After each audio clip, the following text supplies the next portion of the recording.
We have the survey, we have the info on which two bills. So Thursday. From the classroom to the saddle, Betsy Green has been Vermont's top horse educator for more than 15 years. And she is the equine specialist for UVM Extension. And welcome back to the show. Thank you. Betsy's passion for equine science led her to start the popular annual Everything Equine event. The event was held April 24th and 25th this past April, and it was a wonderful event at Champlain Valley Exposition. And we had an excellent attendance, about 5,000 people. She oversaw Everything Equine as it grew from year to year. It's crazy, a decade, and our theme is a decade of equine education. And so we're really thrilled to have maintained such a great program for so long. Through the Everything Equine event, Betsy brought the world's top trainers and educators to Vermont and to across the fence. We met professionals like Jane Savoy, Dan James, and David Davis. And over the years, Betsy brought education professionals to Vermont to help Vermonters solve real-world problems. I brought along Dr. Carrie Williams from Rutgers, and she's somebody I've worked with for years through e-extension and through our equine environmental research projects, and that's why we brought her up here to Vermont. Betsy also connected us with our fellow Vermonters. We're a nonprofit organization, and we're located in Heinsberg at Lakota Way Farm, just about 25 minutes south of Burlington. So what did you do as a teaching assistant at the Morgan Horse Farm? I am a teaching assistant for Dr. Green, and I help with lecture and lab activities. There's been at least 6 good Betsy's mission was always about education, and that was on full display when Tropical Storm Irene hit in 2011. If the pasture was underwater and you can see the dirt and silt, don't use it. Don't put your horses in it. It's just too high a risk because the horses are not adapted to dealing with toxins or dirt or things like that, and they could easily colic, and then you have a much higher cost when you lose the horse. Betsy's work earned local and national awards. In 2010, she was honored with UVM's Kerrigan Award for Excellence in Teaching, and earlier this year, she won the Professional of the Year Award from the Joint Council of Extension Professionals. The heart and soul of Betsy's work is in teaching others. Her love of horses and people led her to co-produce a nationally recognized public service announcement on horse safety. Motorists should slow down and pass wide around the horse. Behind the serious messages she helped convey during her time at UVM, Betsy remains a kid at heart, and we wish her luck at the University of Arizona.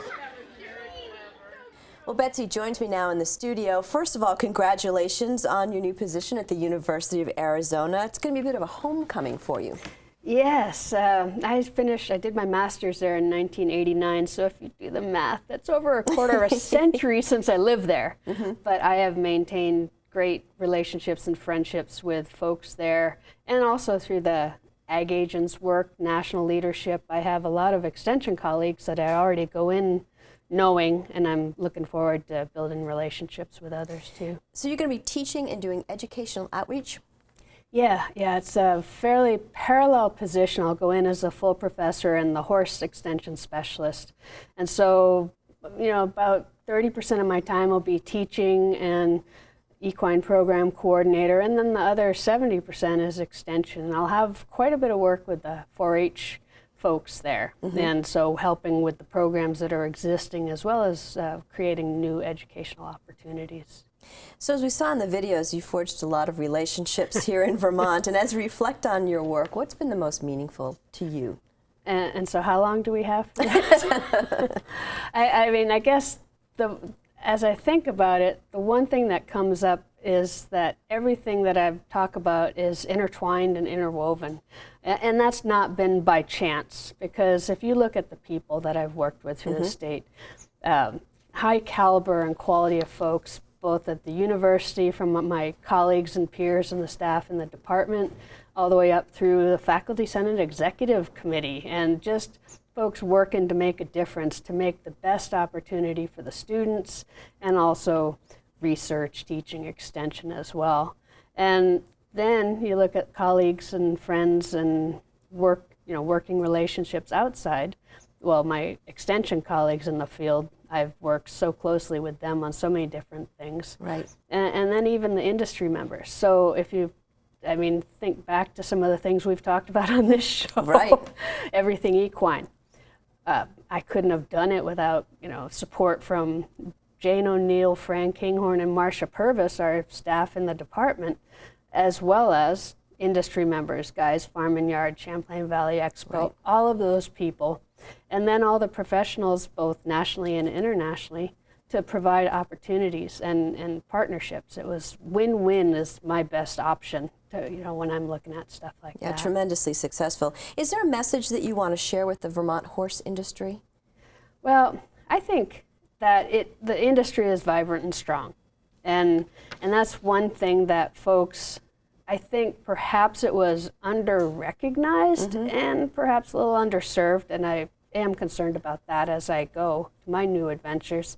But we have really done a lot to try and get people in and outside of the industry aware of all the value that this industry brings to Vermont, as agriculture and otherwise. Right. And, you know, I've done that through Farm Bureau, I've done that earlier on much more through the Vermont Horse Council and through the Everything Equine, and also just helping them know that they need to step up and say, I am part of the agricultural community. Be more active. Be more active themselves rather than just hiding and hoping. Right. What are you most looking forward to with this new adventure? Well, I think one of the things they have a herd of horses. They have stallions and mares and brood mares and foals and school horses. So that'll be something where the students have hands-on opportunities. You know, one of the things I actually will miss is working with you on Across the Fence, because this has been a way for us to let the rest of the general public and industry know what's going on, programs and, you know, in equine industry, Farm Bureau, all of those. So that's been really a great way to get the word out. And I'd like to thank you for your help personally. With anytime I needed hay, I'd call you or text you, and you could be anywhere in the country, and you always got back to me with advice and so forth. And, you know, even made a site visit to my farm when I was having an issue with mud. And even though I haven't tackled that yet, at least now I know the correct way to do that. So I want to thank you very much for that, and I will miss you dearly. Oh, my pleasure. Thank you very much. And don't forget to stop by and see us when you come back to Vermont. Maybe in the fall.